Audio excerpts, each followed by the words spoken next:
Assalamualaikum warahmatullahi wabarakatuh. Kami dari kelompok 5 akan mempresentasikan hasil proyek kami, yaitu aplikasi aljabar boolean dalam sistem pengaturan lampu lalu lintas police crossing. Sebelumnya, izinkan kami untuk memperkenalkan diri terlebih dahulu. Kelompok 5 yang terdiri dari anggota saya sendiri, yaitu Najiatul Qudsiyah dengan NIM akhir 044. Lalu ada rekan saya, yaitu Algaides Mafridasari dengan NIM akhir 046. Lalu ada Vera Dwi Kristianti dengan NIM akhir 068. Lalu ada Najwa Kaila Zulfa dengan NIM akhir 071. Pendahuluan. Pelican crossing atau pedestrian light controlled crossing adalah jenis lampu lalu lintas penyeberangan yang dioperasikan oleh pejalan kaki dengan menekan tombol untuk menghentikan arus lalu lintas kendaraan. Mekanisme penggunaan pelican crossing yaitu pejalan kaki menekan tombol untuk memberi sinyal lalu lintas. Sinyal ini akan mengubah warna lampu menjadi merah yang mengisyaratkan pengemudi kendaraan untuk berhenti, sehingga pejalan kaki dapat menyeberang jalan dengan aman. Setelah interval waktu tertentu, lampu lalu lintas akan secara otomatis kembali ke warna hijau, sehingga kendaraan dapat berjalan kembali. Dalam pengaturannya, pelican crossing memanfaatkan teori aljabar boolean dan gerbang logika beserta penyederhanaannya menggunakan peta Carnot. Selanjutnya, landasan teori. Aljabar boolean. Aljabar boolean adalah aljabar logika yang nilai-nilai variabelnya adalah nilai kebenaran, dan biasanya dilambangkan 1 untuk benar dan 0 untuk salah. Sistem aljabar ini ditemukan oleh George Boole pada tahun 1894 dalam buku yang diterbitkan berjudul The Laws of Thought. Saat ini, aljabar boolean menjadi dasar dari analisis rangkaian digital. Misalkan B adalah himpunan yang didefinisikan pada dua operator biner, yaitu penjumlahan dan perkalian, serta sebuah operator uner, yaitu komplement. Misalkan juga 0 dan 1 adalah dua elemen yang berbeda dari B. Maka tupel B, penjumlahan, perkalian, komplement 0, 1 disebut aljabar boolean jika untuk setiap ABC anggota B berlaku aksioma berikut. Yang pertama, identitas, yaitu A plus 0 sama dengan A dan A dikali 1 sama dengan A. Yang kedua, yaitu komutatif, A plus B sama dengan B plus A dan A dikali B sama dengan B dikali A. Yang ketiga, distributif, yaitu A dikali dalam kurung B plus C sama dengan A dikali B ditambah A dikali C.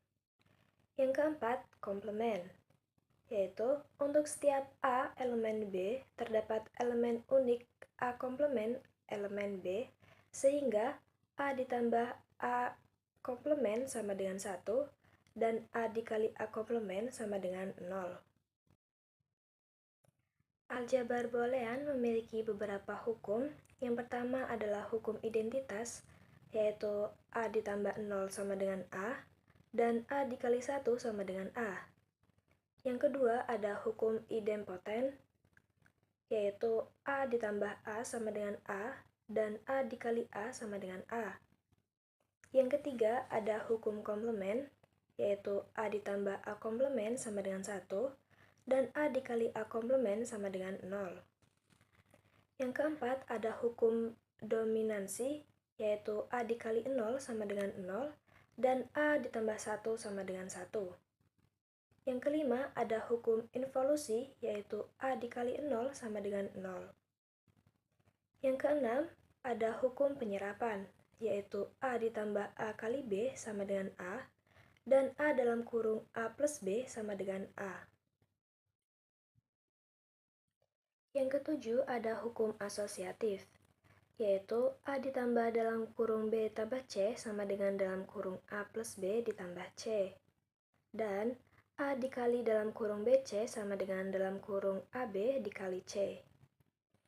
Yang kedelapan ada hukum komutatif, yaitu A ditambah B sama dengan B ditambah A dan A dikali B sama dengan B dikali A. Yang kesembilan ada hukum distributif, yaitu A ditambah dalam kurung B kali C sama dengan dalam kurung A ditambah B dikali A ditambah C. Dan A dikali dalam kurung B ditambah C sama dengan A dikali B ditambah A dikali C. Yang ke-10 ada hukum De Morgan, yaitu dalam kurung A ditambah B komplement sama dengan A komplement dikali B komplement. Dan dalam kurung AB komplement sama dengan A komplement ditambah B komplement. Yang ke-11 ada hukum 01, di mana 0 komplement sama dengan 1 dan 1 komplement sama dengan 0. Selanjutnya adalah ekspresi Boolean dapat dituliskan dalam dua bentuk. Yang pertama adalah sum of product atau SOP, dan yang kedua adalah product of sum atau POS. Yang pertama, sum of product atau SOP. Bentuk SOP adalah penjumlahan dari hasil kali. Jika suatu suku dari fungsi SOP memiliki literal lengkap, maka suku tersebut disebut minterm. Minterm dibentuk dengan menyatakan setiap peubah yang bernilai 0 dalam bentuk komplement dan yang bernilai 1 tanpa komplement. Minterm memiliki lambang M kecil atau notasi sigma. Fungsi dari f, x, y, z sama dengan x aksen dikali y aksen dikali z ditambah x dikali y aksen dikali z aksen ditambah x dikali y dikali z dikatakan dalam bentuk SOP atau sum of product. Yang kedua adalah product of sum atau POS. Bentuk POS adalah perkalian dari hasil jumlah. Jika suatu suku dari fungsi POS memiliki literal lengkap, maka suku tersebut disebut maxterm. Maxterm dibentuk dengan menyatakan setiap peubah yang bernilai 0 tanpa komplement dan yang bernilai 1 dalam komplement. Maxterm memiliki lambang M besar atau notasi pi. Fungsi G, X, Y, Z sama dengan dalam kurung X ditambah Y ditambah Z dikali dalam kurung X ditambah Y aksen ditambah Z dikali dalam kurung X ditambah Y aksen ditambah Z aksen dikali dalam kurung X aksen ditambah Y ditambah Z aksen dikali dalam kurung X aksen ditambah Y aksen ditambah Z dikatakan dalam bentuk POS atau product of sum. Gerbang logika. Gerbang logika adalah rangkaian dalam dua atau lebih sinyal input serta sinyal output. Terdapat 3 gerbang logika dasar, yaitu OR, AND, dan NOT. Yang pertama ada gerbang OR. Output dari gerbang OR bernilai 1 jika salah satu input bernilai 1. Gerbang OR melakukan logika pertambahan dengan ekspresi Boolean Z sama dengan A plus B, seperti terlihat dalam tabel kebenaran di bawah. Yang kedua, gerbang AND. Output dari gerbang AND bernilai 1 jika semua input bernilai 1. Gerbang AND melakukan logika perkalian dengan ekspresi Boolean Z sama dengan A kali B, seperti terlihat dalam tabel kebenaran di samping. Yang ketiga, ada gerbang NOT. Gerbang NOT atau inverter adalah gerbang yang hanya menerima satu input dan memberi output kebalikan atau komplement dari nilai outputnya.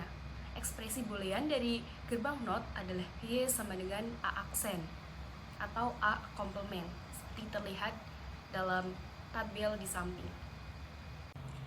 Peta Carnot atau key map adalah bentuk grafis dari tabel kebenaran yang digunakan untuk menyederhanakan fungsi Boolean.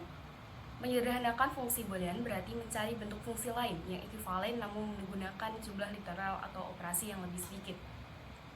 Menyederhanakan fungsi Boolean penting untuk dilakukan karena fungsi yang sama akan menggunakan jumlah gerbang logika yang lebih sedikit dan rangkaian logikanya akan menjadi lebih sederhana. Metode peta Carnot terhadap penyederhanaan fungsi Boolean pertama kali ditemukan oleh Moritz Carnot pada tahun 1953. Sebagai contoh, misal ingin dilakukan minimisasi fungsi Boolean berikut. F, W, X, Y, Z sama dengan W, X, Y aksen Z aksen plus W, X, Y aksen Z plus W, X, Y, Z plus W X aksen Z aksen plus W X aksen Z aksen Z plus W X aksen ZY plus W X aksen Z aksen. Fungsi boolean tersebut dapat diminimisasi menggunakan peta Carnot dengan cara mengelompokkan kotak-kotak yang bernilai 1 dan saling bersisian. Pengelompokan tersebut dapat dilihat pada tabel di bawah ini. Melalui pengelompokan, didapat bentuk sederhana dari fungsi tersebut. Hasil minimisasi menggunakan metode peta Carnot yaitu F W X Y sama dengan W. Selanjutnya ada keadaan don't care. Keadaan don't care adalah kondisi nilai peubah yang tidak diperhitungkan oleh fungsinya. Hal ini berarti pada peubah don't care, apapun nilainya, baik 1 atau 0 tidak akan memengaruhi hasil dari fungsi tersebut. Keadaan don't care biasanya disimbolkan dengan X besar yang nilainya dapat disesuaikan dengan kebutuhan. Berikut contoh key maps yang memiliki keadaan don't care. Bisa dilihat pada tabel di bawah. State diagram. Sebelum merancang rangkaian lampu lalu lintas, pelitian crossing secara utuh perlu dibuat kerangka dari sistem yang ingin dibangun beserta state atau keadaan-keadaan yang ingin dicapai. Pada sistem ini dibutuhkan 3 sinyal lampu lalu lintas yang direpresentasikan dalam kode biner dengan 3 bit yang melambangkan state atau keadaan dari sistem lampu lalu lintas yang akan dirancang. Representasi biner ketiga sinyal lampu yaitu sebagai berikut. Yang pertama, 000 melambangkan sinyal H atau hijau, 001,101 melambangkan sinyal K atau kuning, dan 010,011,100 melambangkan sinyal M atau merah. Dibutuhkan juga input berupa tombol yang akan ditekan oleh pejalan kaki ketika ingin menyeberang jalan. Ketika tombol ditekan, maka input bernilai 1, dan sebaliknya, ketika tombol tidak ditekan, maka input bernilai 0. Gambar berikut merupakan state diagram untuk mengatur perubahan warna dari lampu lalu lintas yang menyala. Bisa dilihat pada gambar. Dari state diagram tersebut dapat dilihat bahwa kondisi awal lampu yang menyala adalah lampu hijau. Ketika lampu hijau menyala dan pejalan kaki tidak menekan tombol, input berarti 0. Maka lampu hijau akan terus menyala. Namun ketika tombol ditekan, yaitu input bernilai 1, state dari lampu akan berubah sehingga lampu kuning yang menyala. Kemudian, apapun input setelahnya akan membuat sistem perpindahan state ke lampu merah. Hal ini menginstruksikan pengendara untuk berhenti sehingga pejalan kaki dapat menyeberang jalan dengan aman. Lampu merah ini akan terus menyala dari 3 state. Hal ini mensimulasikan waktu yang diberikan kepada pejalan kaki untuk menyeberang jalan. Setelah melewati 3 state lampu merah, maka sistem akan menuju ke state lampu kuning dan berakhir ke state lampu hijau kembali. Tabel kebenaran. Dari state diagram yang telah dibuat pada bagian sebelumnya, kita dapat merancang tabel kebenarannya.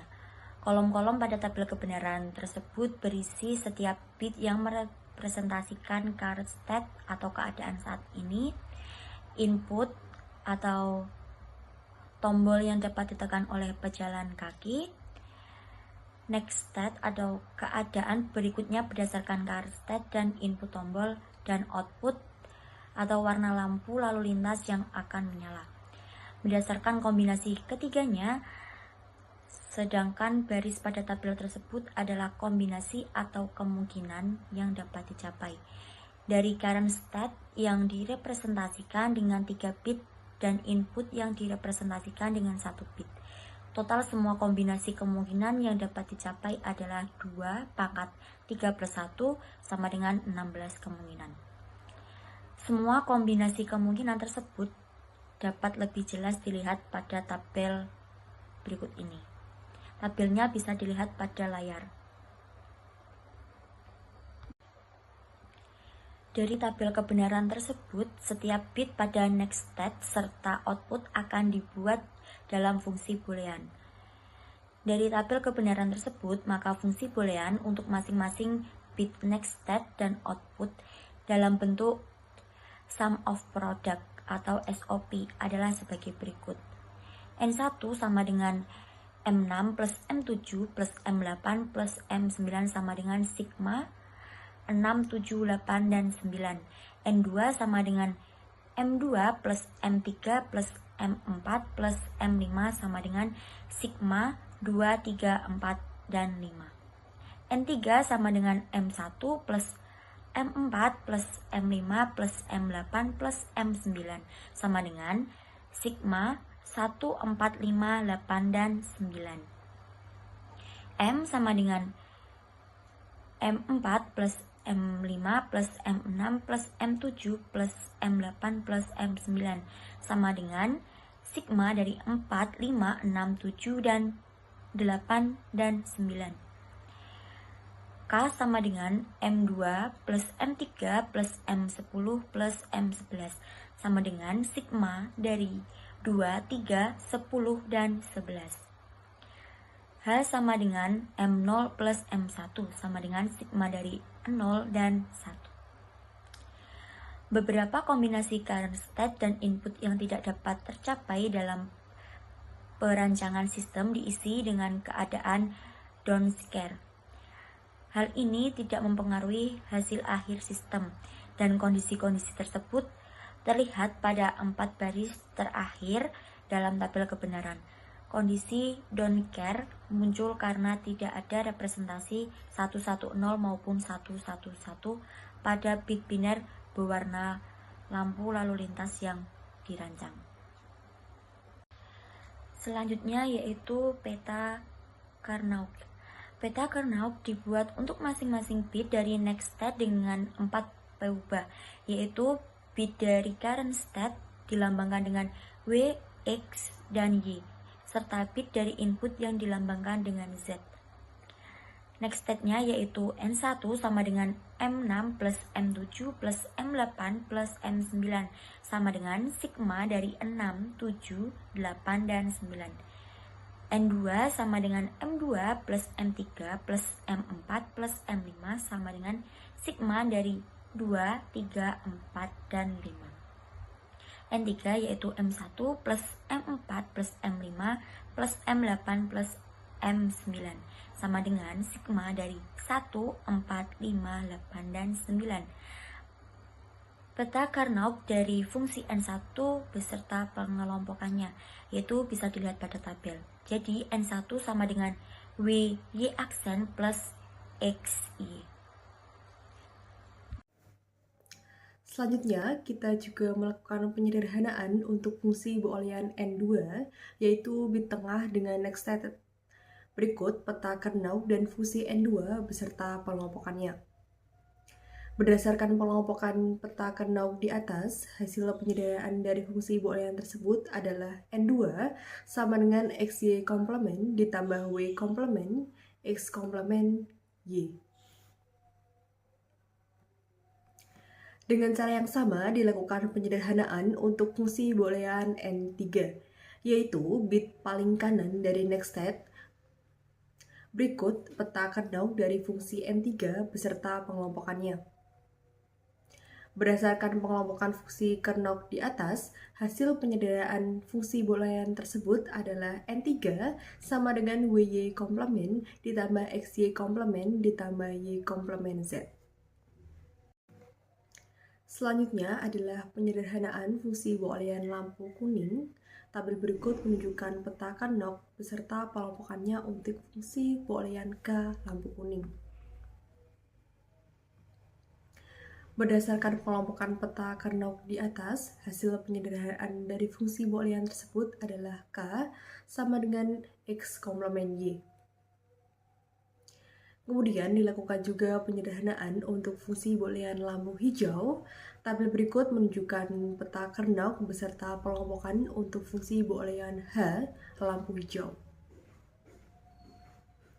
Berdasarkan pengelompokan peta Carnot di atas, hasil penyederhanaan dari fungsi boolean tersebut adalah H sama dengan W komplement X komplement Y komplement.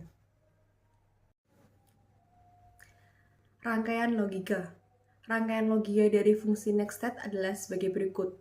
N1 sama dengan WY komplement ditambah XY, N2 sama dengan XY komplement ditambah W komplement X komplement Y, N3 sama dengan WY komplement ditambah XY ditambah Y komplement Z. Dapat dilihat pada gambar. Pada gambar tersebut, variabel W, X, dan Y adalah representasi bit chord state. Sedangkan variabel Z menggambarkan input berupa tombol yang dapat ditekan oleh pejalan kaki. Input tersebut akan bernilai 1 jika tombol ditekan, atau bernilai 0 jika tombol tidak ditekan. Dengan adanya penyederhanaan melalui peta Carnot, rangkaian yang dibuat dapat lebih disederhanakan dengan menggunakan gerbang-gerbang logika seminimal mungkin. Sedangkan rangkaian logika dari fungsi output adalah sebagai berikut. M sama dengan X ditambah WY komplement, K sama dengan X komplement Y, H sama dengan W komplement X komplement Y komplement. Dapat dilihat pada gambar. Dari rangkaian tersebut dapat dilihat bahwa variabel yang digunakan hanya bit untuk choral stated saja. Sedangkan nilai variabel input atau tombol tidak dimasukkan dalam rangkaian tersebut. Hal ini karena kondisi warna lampu yang menyala ditentukan oleh chord state saja. Oleh karena itu, variabel input dapat dihilangkan karena tidak mempengaruhi hasil akhir. Berikut adalah gambar dari rangkaian lalu lintas yang memanfaatkan komponen D flip-flop. Pada rangkaian tersebut digunakan 3 buah flip-flop yang masing-masing mempresentasikan satu. Output dari flip-flop adalah bit dari chord stated, sedangkan masukan adalah bit dari nextState. Kondisi lampu yang menyala ditentukan oleh nilai dari kondisi saat ini atau current state. Oleh karena itu, output lampu dibuat berdasarkan keluaran dari flip-flop. Selain itu, untuk mengatur output lampu yang menyala, nilai dari current state juga memengaruhi nilai dari nextState. Karena memasukkan flip-flop mempresentasikan nilai dari nextState, maka output dari flip-flop akan menjadi variabel bagi masukannya. Nilai dari nextState tersebut disimpan dan nantinya akan menjadi nilai current state untuk clock selanjutnya. Sehingga kondisi lampu akan berubah sesuai kondisi pada nextState atau current state pada clock sebelumnya. Hal ini akan terus berlangsung sesuai pada rancangan state yang telah dibuat pada gambar tersebut. Ketika tombol ditekan, sistem akan menerima input bernilai 1 dan memutar putaran state sesuai mekanisme yang telah dijelaskan sebelumnya. Lampu kuning akan menyala, kemudian lampu merah menyala dalam 3 clock, dilanjutkan dengan lampu kuning dan diakhiri dengan lampu hijau yang menyala hingga sistem menerima input bernilai 1 kembali. Dari pembahasan sebelumnya dapat disimpulkan bahwa prinsip aljabar Boolean sering diaplikasikan dalam rangkaian digital, salah satunya dalam sistem pengaturan lampu lalu lintas pelician crossing. Dengan menerapkan prinsip aljabar Boolean, setiap state dalam rangkaian lampu lalu lintas pelician crossing dapat direpresentasikan dalam bit biner serta disederhanakan dengan mudah menggunakan teknik meminimasi melalui peta Carnot. Dengan demikian, sistem yang dibangun juga lebih optimal menggunakan gerbang logika seminimal mungkin. Baik, demikian yang dapat kelompok kami sampaikan. Kurang dan lebihnya mohon maaf. Terima kasih. Wassalamualaikum warahmatullahi wabarakatuh.